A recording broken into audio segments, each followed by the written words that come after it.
Hello friend, मैं रामकिशोर आप सबका अकेडमी ऑनलाइन क्लासेस में स्वागत करता हूं। दोस्तों, आप सबका हमारे चैनल में बहुत बहुत स्वागत है। तो फ्रेंड देखिए, आज हम लोग अब साइंस पढ़ेंगे और इसके पिछले वाला वीडियो में हम आपको इंट्रोडक्शन का पूरा इसमें बता दिए थे साइंस के बारे में कि साइंस कैसे कैसे पढ़ना है, कहाँ से कितना नंबर के एग्जाम में क्वेश्चन आता है, उस सब के बारे में हम आपको सब्जेक्ट बाय सब्जेक्ट बता दिए थे, फिजिक्स, केमिस्ट्री और बायोलॉजी से। तो चलिए, आज हम आपके बीच लेकर आ गए हैं साइंस का जो पहला जो सब्जेक्ट है, मतलब पहला जो है इसमें फिजिक्स है। तो सबसे पहले हम आपको फिजिक्स के बारे में बताएंगे। फिजिक्स मतलब भौतिकी। तो देखिए, जो फिजिक्स है ना, फिजिक्स में टोटल 5 चैप्टर पढ़ना है और एग्जाम के पॉइंट ऑफ व्यू से काफ़ी महत्वपूर्ण है। इसमें से बहुत सारा क्वेश्चन आपको आता है। यहाँ से लगभग आपको 30 नंबर के क्वेश्चन आएगा। ऑब्जेक्टिव सब्जेक्टिव सब मिला के 30 नंबर के आएगा। तो देखिए, फिजिक्स जो है यानी भौतिकी है, उसमें 5 चैप्टर है। तो सबसे पहला चैप्टर है प्रकाश का प्रवर्तन और अपवर्तन। पहला चैप्टर क्या है? प्रकाश का प्रवर्तन और अपवर्तन। उसके बाद दूसरा चैप्टर है मानव नेत्र। मानव नेत्र कहने का मतलब कि मानव नेत्र, और इसका पूरा नाम आता है रंग बिरंगा संसार। अगर आप देखिएगा भारतीय भवन में तो इसका पूरा नाम लिखा रहेगा मानव नेत्र और रंग बिरंगा संसार। उसके बाद है विद्युत धारा। क्या है? विद्युत धारा। तो ये तीसरा जो चैप्टर है इसका नाम है विद्युत धारा। और उसके बाद चौथा चैप्टर है, इसका नाम है विद्युत धारा के चुंबकीय प्रभाव। इसका चौथा चैप्टर का नाम क्या है? विद्युत धारा के चुंबकीय प्रभाव। और उसके बाद है पांचवा चैप्टर है ऊर्जा के स्रोत। अब देखिए, यही चैप्टर पूरा पढ़ना है। फिजिक्स में 5 गो चैप्टर है जो कि एग्जाम के पॉइंट ऑफ व्यू से काफी महत्वपूर्ण है और यहाँ से बहुत सारे सवाल आते हैं। लेकिन अगर आप कहिएगा कि तो ये 5 चैप्टर में सबसे ज्यादा इंपॉर्टेंट कौन है, जहां से सबसे ज्यादा क्वेश्चन आते हैं, तो देखिए, जब से एग्जाम हो रहा है, जब से देखा गया, तो सबसे ज्यादा क्वेश्चन जो आता है ना, से प्रकाश से आता है। क्या आता है? प्रकाश से। एक तो ये चैप्टर इंपॉर्टेंट है। प्रकाश का प्रवर्तन और अपवर्तन से बहुत ज्यादा क्वेश्चन आता है, यानी कि सबसे ज्यादा कहिए तो यहीं से क्वेश्चन आपको आएगा फिजिक्स में। उसके बाद फिर कौन से आता है? तो उसके बाद विद्युत धारा से आता है। ये दो गो ऐसा चैप्टर है जहां से एग्जाम में अगर इसको पूरा कंप्लीट बढ़िया से कर लिया जाए तो समझिए ना कि आपको ज्यादा यहाँ से क्वेश्चन अधिक से अधिक आप फिजिक्स में बना सकते हैं। तो इसमें आप देखिएगा कि दो गो इंपॉर्टेंट है, यानी कि एक तो प्रकाश का प्रवर्तन और अपवर्तन और दूसरा है विद्युत धारा। यहां से सबसे ज्यादा क्वेश्चन आता है। तो आप लोग कहिएगा कि तो मानव नेत्री सबसे ना आता है। भाई देखो, आता यहाँ से भी है लेकिन यहाँ से थोड़ा कम आता है कि ना? कम आता है, लेकिन पढ़ना तो पड़ेगा ना। देखिए, पढ़ना जरूरी है। हो सकता है कि मान के चले क्वेश्चन आ जाए, इसको नहीं पढ़ के गए तो क्वेश्चन छूट जाएगा ना। तो देखिए, आपको पढ़ना है। देखिए, पढ़ना कैसे है, यही चीज हम आपको बताएंगे कि कैसे पढ़ना है। अब देखिए, मान के चले कि जो ज्यादा इंपॉर्टेंट है उस पर थोड़ा ज्यादा ध्यान देंगे, ज्यादा पढ़ेंगे। अब मान के चले कि ये मानव नेत्र है, छोटा चैप्टर है, भाई इसी में पढ़ रहे हैं खूब याद कर ले जाना। अब पता चलेगा कहूँ क्वेश्चन एक के दो आएगा, तो इसको पढ़ने से ज्यादा क्या फायदा है कि ना? तो यही आपको सोचना भी है कि क्वेश्चन ज्यादा कहाँ से आता है। तो ये सब हम आपको बताएंगे कि क्वेश्चन कहाँ से ज्यादा आता है, कैसे पढ़ना है, कैसे क्या करना है कि ना? तो देखिए, प्रकाश का प्रवर्तन और अपवर्तन है जो सबसे इंपॉर्टेंट चैप्टर है फिजिक्स का। और उसके बाद अगर देखा जाए तो एक है विद्युत धारा। ये दोनों चैप्टर है ना, सब फिजिक्स के एकदम इंपॉर्टेंट है, जहां से एग्जाम में सबसे ज्यादा सवाल आते हैं, है कि ना? अब देखिएगा, उसके बाद विद्युत धारा के चुंबकीय प्रभाव भी है, फिर उससे भी आता है, फिर मानव नेत्र से भी आता है और ऊर्जा के स्रोत से भी आता है। तो इसके बारे में हम आपको बता दें कि क्वेश्चन सबसे ज्यादा कहाँ फोकस करना है। तो प्रकाश के प्रवर्तन और अपवर्तन, विद्युत धारा, ये दो गो चैप्टर है से इंपॉर्टेंट है, जहां से एग्जाम में सबसे ज्यादा क्वेश्चन पूछता है। तो चलिए, अब हम आपको क्या करते हैं ना कि एक एक चैप्टर करके हम आपको बताते हैं। तो सबसे पहले फिजिक्स के चैप्टर शुरुआत करेंगे, प्रकाश का प्रवर्तन और अपवर्तन। जब ये कंप्लीट हो जाएगा उसके बाद हम आपको मानव नेत्र बताएंगे और एक एक करके अति करवाएंगे। 12 बजे से है वो सब नहीं करते। हाँ, तो वही चीज है। चलिए दोस्त, आइए देखिए था। अब यहाँ क्या है कि यहाँ आप देखिएगा कि प्रकाश का क्या है? प्रवर्तन और अपवर्तन है। ये चीज है जो आपको सबसे इंपॉर्टेंट है। उसके बाद मानव नेत्र पढ़ेंगे, उसके बाद विद्युत धारा पढ़ेंगे और उसके बाद विद्युत धारा के चुंबकीय प्रभाव पढ़ेंगे, ठीक ना? तो चलिए, अब हम लोग क्या करते हैं, और उसके बाद ऊर्जा के स्रोत पढ़ेंगे। तो आज जो हम लोग पढ़ेंगे उसमें हम आपको प्रकाश का प्रवर्तन और अपवर्तन बताएंगे, ठीक ना? एक एक करके बताएंगे। तो चलिए, अब इसको मिटा देते हैं।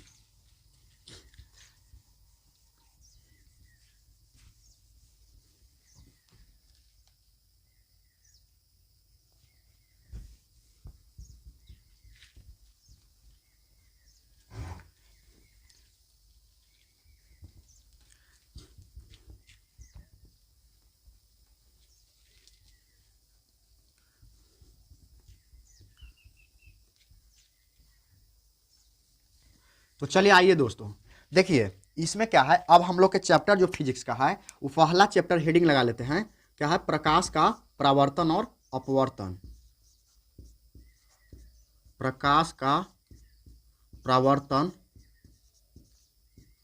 प्रकाश का परावर्तन और अपवर्तन और अपवर्तन, यानी कि देखिए यही आपका चैप्टर है, फर्स्ट चैप्टर है, प्रकाश का परावर्तन और अपवर्तन। तो चलिए इसमें हम आपको बताते हैं कि प्रकाश का क्या है, परावर्तन और अपवर्तन। अभी ये चैप्टर है फिजिक्स का चैप्टर है और यहाँ से क्वेश्चन सबसे ज़्यादा आता है। तो अब हम आपको इसके बारे में बताते हैं। तो देखिए सबसे पहले आपको समझना है कि आखिर प्रकाश होता क्या है, प्रकाश के बारे में, यानी कि जो भी चीज़ है प्रकाश के बारे में है, प्रकाश का परावर्तन है और अपवर्तन है। तो सबसे पहले तो देखना पड़ेगा कि प्रकाश है क्या आखिर। तो प्रकाश कहता है कि प्रकाश एक माध्यम है। प्रकाश क्या है, प्रकाश एक माध्यम है जो किसी वस्तु को देखने में सहायता प्रदान करती है। यानी कहने का मतलब कि प्रकाश क्या है, प्रकाश एक माध्यम है जो किसी वस्तु को देखने में सहायता प्रदान करती है, उसी को हम लोग प्रकाश बोलेंगे। तो चलिए हम एक एक करके आपको क्वेश्चन बता ले जाएंगे और उसमें हम आपको समझाएंगे, और जब पूरा चैप्टर कंप्लीट हो जाएगा तो फिर हम आपको ऑब्जेक्टिव करवाएंगे। तो चलिए देखिए सबसे पहले हम आपको बताते हैं क्वेश्चन पहला कि प्रकाश क्या है। प्रकाश क्या है, प्रकाश क्या है, या प्रकाश क्या है, या प्रकाश किसे कहते हैं, है कि ना। तो अब देखिए इसके बारे में हम आपको बताते हैं कि प्रकाश क्या है। तो इसका आंसर हम बताते हैं। तो देखिए कहता है ना कि प्रकाश वह माध्यम है, प्रकाश वह माध्यम है जो किसी वस्तु को देखने में सहायता प्रदान करती है। प्रकाश, प्रकाश वह माध्यम है, प्रकाश वह माध्यम, प्रकाश वह माध्यम है जो किसी वस्तु को, जो किसी वस्तु को देखने में, जो किसी वस्तु को, जो किसी वस्तु को देखने में सहायता प्रदान करती है, सहायता प्रदान करती है, सहायता प्रदान, सहायता प्रदान करती है, उसे प्रकाश कहा जाता है, उसे प्रकाश कहा, उसे प्रकाश कहा जाता है। देखिए सिंपल सा परिभाषा, इसका ज़्यादा कोई भारी भरकम परिभाषा ना, एकदम आसान होने वाला अपना भाषा में है। कहता है ना कि प्रकाश वह माध्यम है जो किसी वस्तु को देखने में सहायता प्रदान करती है, उसे प्रकाश कहा जाता है। यानी कहने का मतलब है किसी वस्तु को देखने में अगर आप सहायता मिल रही है तो प्रकाश वही है। यानी कि देखिए हम आँख से तो किसी वस्तु को देख सकते हैं, लेकिन प्रकाश के बिना हम किसी वस्तु को नहीं देख सकते हैं, है कि ना। तो हमारे लिए प्रकाश बहुत ही इंपॉर्टेंट है कि ना। तो इसीलिए कहता है कि प्रकाश वह माध्यम है जो किसी वस्तु को देखने में सहायता प्रदान करती है, उसे क्या कहते हैं, प्रकाश कहते हैं। अब देखिए यहाँ से हम आपको कुछ स्टार देखिए बता रहे हैं कि देखिए प्रकाश है ना, प्रकाश हमेशा सीधी रेखा में गमन करती है। प्रकाश, प्रकाश हमेशा, प्रकाश हमेशा सीधी रेखा में गमन करती है, सीधी रेखा में, सीधी रेखा में गमन करती है, गमन करती है। प्रकाश हमेशा से क्वेश्चन आएगा कि प्रकाश किस दिशा में गमन करती है, यानी किस रेखा में गमन करती है। तो प्रकाश हमेशा कैसे, सीधी रेखा में, तिरछी रेखा में, टेढ़ी रेखा में गमन नहीं करती है प्रकाश, ठीक ना। फिर कहेंगे प्रकाश क्या है, तो प्रकाश एक ऊर्जा है, प्रकाश एक, प्रकाश एक ऊर्जा है। प्रकाश क्या है, प्रकाश एक ऊर्जा है। अब देखिएगा ना, तो क्वेश्चन आता है कि प्रकाश क्या है, तो प्रकाश क्या है, प्रकाश एक ऊर्जा है, यानी प्रकाश क्या है, एनर्जी है। अब अगर देखते हैं तो इसमें एक क्वेश्चन ऑब्जेक्टिव से आता है कि निर्वात में प्रकाश की चाल कितना होता है। तो निर्वात में प्रकाश की चाल ये बहुत इंपॉर्टेंट है, ये हर साल करीब करीब वह ऑब्जेक्टिव में क्वेश्चन आता है, तो इसको आप रट जाइएगा। निर्वात में प्रकाश की चाल, निर्वात में, निर्वात में, निर्वात में प्रकाश की, निर्वात में प्रकाश की, निर्वात में प्रकाश की चाल 3 गुने 10 के पावर 8 मीटर प्रति सेकंड होता है। 3 गुने 10 के पावर 8 मीटर प्रति सेकंड होता है। देखिए ये प्रकाश की चाल है ना, ये किस में है, निर्वात में, और यही पूछता है, यही सबसे ज़्यादा पूछेगा। ऐसे तो प्रकाश के और भी चाल है, प्रकाश के और भी चाल है, जैसे देखिए अब जल में, चाहे तो कांच में ले लीजिए, कांच भी एगो पूछता है, कांच में प्रकाश की चाल, कांच में प्रकाश की चाल तो कांच में जो प्रकाश की चाल है ये कहता है 2 गुने 10 के पावर 8 मीटर प्रति सेकंड होता है। यानी कांच जो है ना इसमें आपका कितना होगा, तो इसमें होगा ना 2 गुने 10 के पावर 8 मीटर प्रति सेकंड कांच है।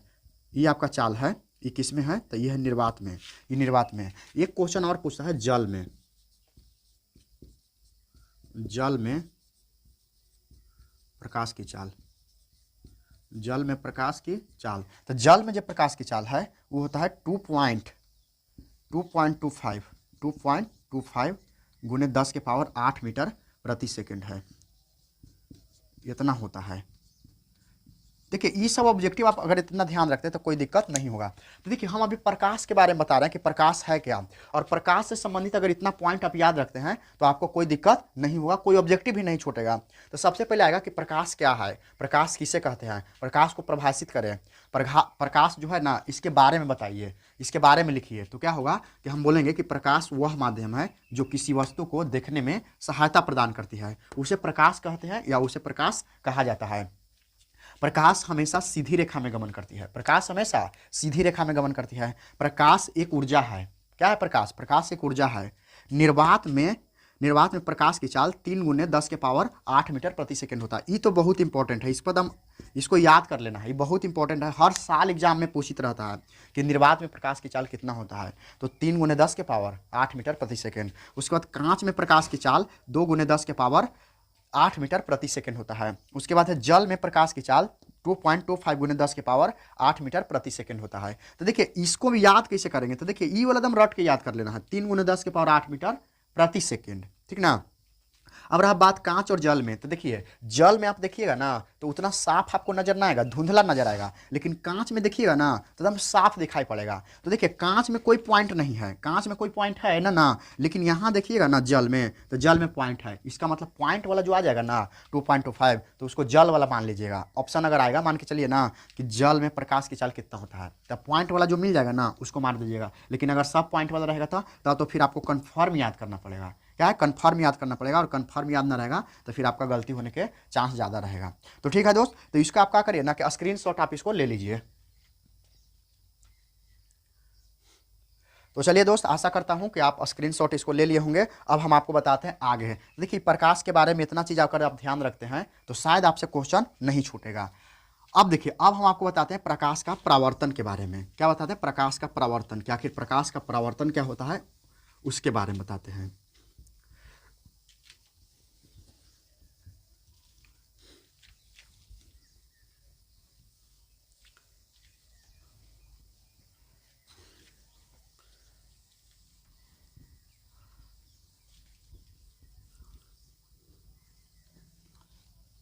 तो चलिए आइए अब हम आपको बताते हैं प्रकाश का परावर्तन, यानी कि दूसरा क्वेश्चन है प्रकाश का परावर्तन। प्रकाश का परावर्तन किसे कहते हैं, किसे कहते हैं, वर्णन करें। वर्णन मतलब कि कितने प्रकार के होते हैं वो बताइए आप, वर्णन करें। देखिए अब इसमें क्या है कि अब हम आपको बता दें कि प्रकाश का क्या है, प्रकाश का परावर्तन किसे कहते हैं, वर्णन करें। तो देखिए प्रकाश का परावर्तन होगा कैसे, तो देखिए मान के चलिए कि जब प्रकाश की किरणें क्या होगा, आपतित होगा कोई सतह पर, तो उस पर परावर्तन कैसे होगा कि मान के चलिए कि वहाँ कोई सतह, जिसे देखिए यहाँ मान के चलते हैं कि ये कोई दर्पण है, ये कोई परावर्तक सतह है, परावर्तक सतह मान के चलिए कोई दर्पण है जिसे समतल दर्पण है। क्या है, समतल दर्पण मान लेते हैं कि ये भी एक समतल दर्पण है।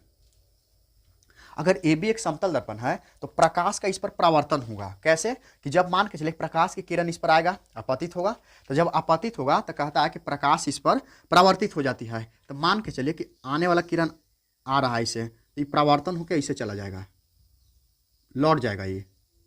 अब इसका एक नियम है, तो देखिए आने वाली किरण को क्या बोलते हैं, आपतित किरण, और जाने वाली किरण को परावर्तित किरण बोलते हैं। आने वाली क्या, आपतित किरण, और जाने वाली किरण को, जाने वाली को बोलते हैं परावर्तित किरण। अब इसमें देखा जाए ना तो कहता है ना कि आने वाली किरण जो है आपतित किरण है और लौटने वाली किरण है परावर्तित किरण है। तो अब इसमें अगर यहाँ के बीच अगर एक अभिलंब डाल देते हैं, यहाँ से अभिलंब अगर हम डालते हैं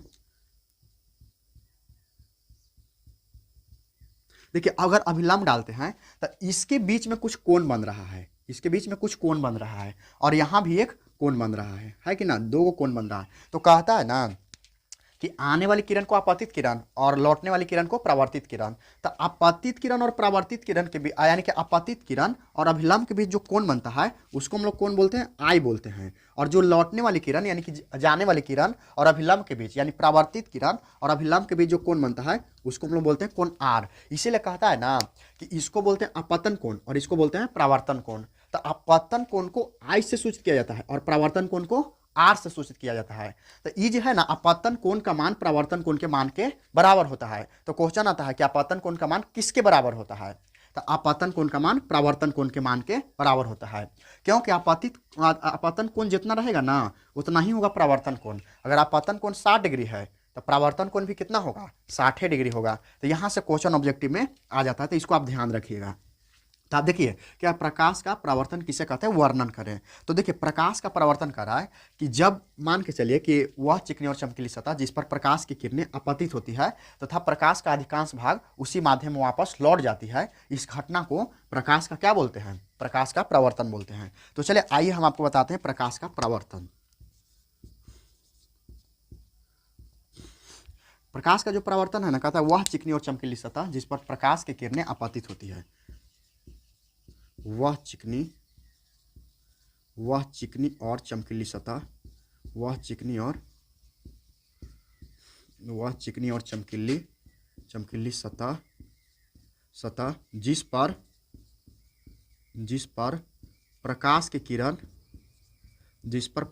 की किरणें, वह चिकनी और चमकीली सतह जिस पर प्रकाश की किरणें आपतित होती है तथा प्रावर्तन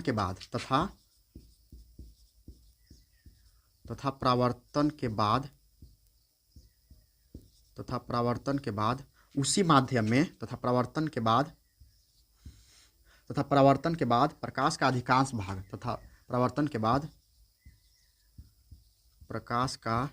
अधिकांश भाग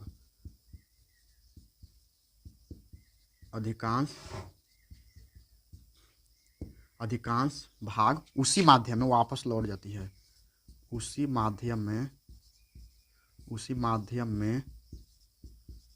वापस लौट जाती है।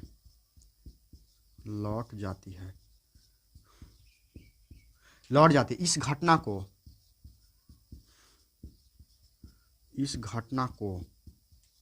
प्रकाश का परावर्तन कहा जाता है। इस घटना को प्रकाश का परावर्तन कहा जाता है। देखिए इस घटना को क्या बोलेंगे, प्रकाश का परावर्तन। अब समझते हैं थोड़ा सा। कहता है ना कि वह चिकनी और चमकीली सतह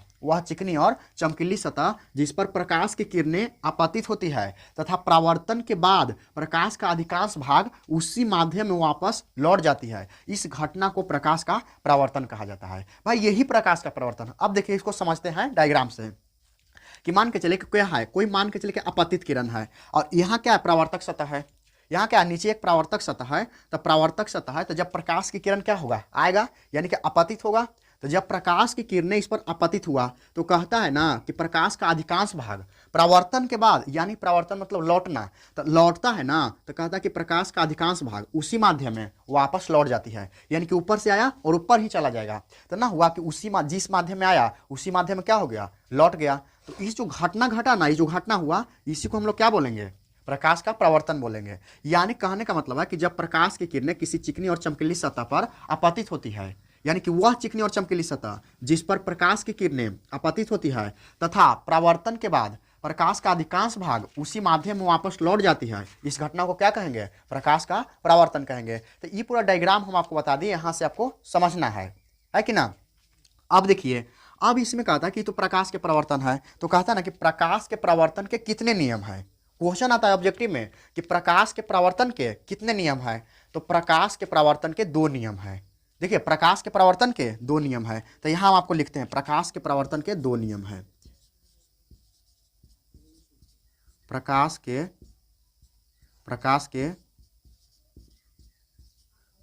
परावर्तन के 2 नियम है। दो नियम हैं।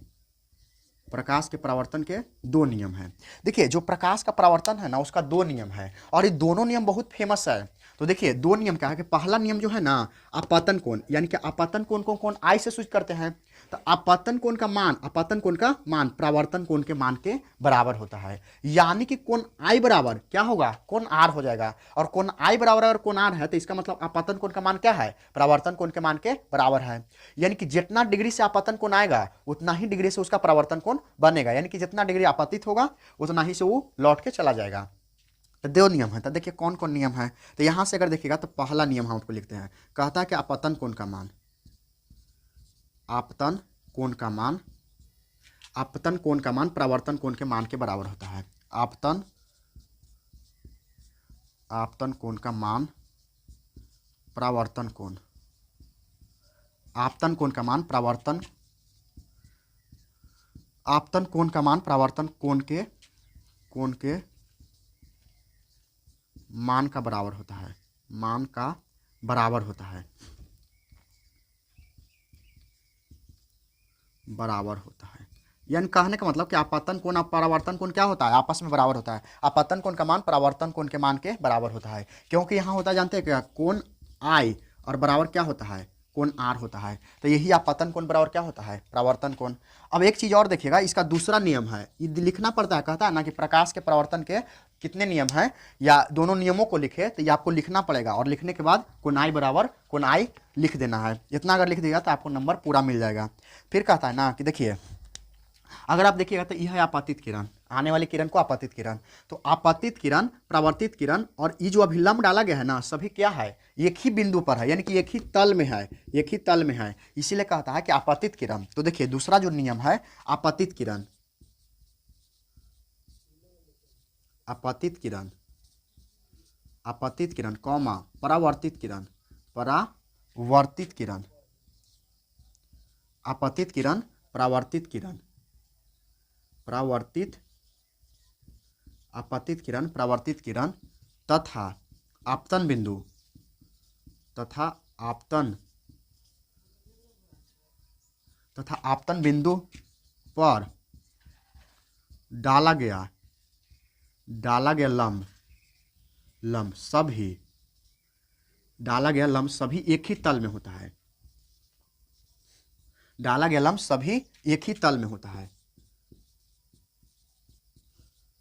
एक ही तल में डाला गया लंब सभी क्या होता है, एक ही तल में होता है। यहां तक तो दिखाई पड़ ही रहा होगा, एक ही तल में,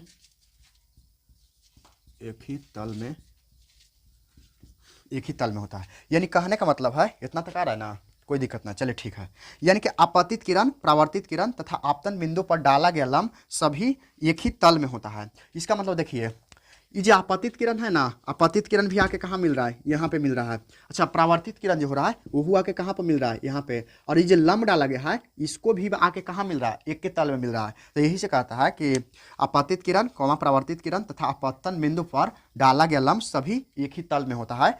तो इसी प्रकार से ही प्रकाश का परावर्तन है और प्रकाश के परावर्तन के दो नियम है। क्वेश्चन आ जाएगा प्रकाश के परावर्तन के दोनों नियमों को लिखे, तो ये नियम आपको लिख देना है। क्या करना है, ये दोनों नियमों को आपको लिख देना है कि आपतन कोण का मान परावर्तन कोण के मान के बराबर होता है, कोण आई बराबर कोण आर, और आपतित किरण, परावर्तित किरण तथा आपतन बिंदु पर डाला गया लंब सभी एक ही तल में होता है। और अगर ये डायग्राम आप बना देते हैं तो आपको एक को नंबर नहीं कटेगा, ठीक है। तो इस प्रकार से अगर पढ़िएगा तो आपको कोई दिक्कत नहीं होगा। तो चलिए हम आपको याद भी करवा दिए, इसमें क्वेश्चन आएगा और ऑब्जेक्टिव क्वेश्चन यहाँ से आएगा कि आपतन कोण का मान किसके मान के बराबर होता है, परावर्तन कोण के मान के बराबर होता है। या ऐसे पूछेगा कि प्रकाश के परावर्तन के कितने नियम हैं, तो ऑप्शन रहेगा 2 रहेगा, 3 रहेगा, 1 रहेगा और 4 रहेगा। तो इसका सही आंसर क्या है, 2 है कि प्रकाश के परावर्तन के 2 नियम है। तो चलिए एक बार फिर से इसको देखते हैं। क्या है हमारा प्रकाश का, क्या है परावर्तन। तो प्रकाश का परावर्तन किसे कहते हैं, वर्णन करें तो कहता है वह चिकनी और चमकीली सतह, वह चिकनी और चमकीली सतह जिस पर प्रकाश की किरणें आपतित होती है तथा परावर्तन के बाद उसी माध्यम में परावर्तन के बाद प्रकाश का अधिकांश भाग उसी माध्यम में वापस लौट जाती है। इस घटना को क्या कहा जाता है, प्रकाश का परावर्तन कहा जाता है। प्रकाश के परावर्तन के 2 नियम हैं। कितने नियम, प्रकाश के परावर्तन के 2 नियम हैं। एक है आपतन कोण का मान परावर्तन कोण के मान के बराबर होता है, और दूसरा क्या है आपतित किरण, परावर्तित किरण तथा अपतन बिंदु पर डाला गया लंब सभी एक ही तल में होता है कि ना। तो ये आपको दोनों ध्यान रखना है। तो दोस्त आज के लिए इतना ही, फिर हम लोग मिलते हैं एक अगले वीडियो में। तो जय हिंद।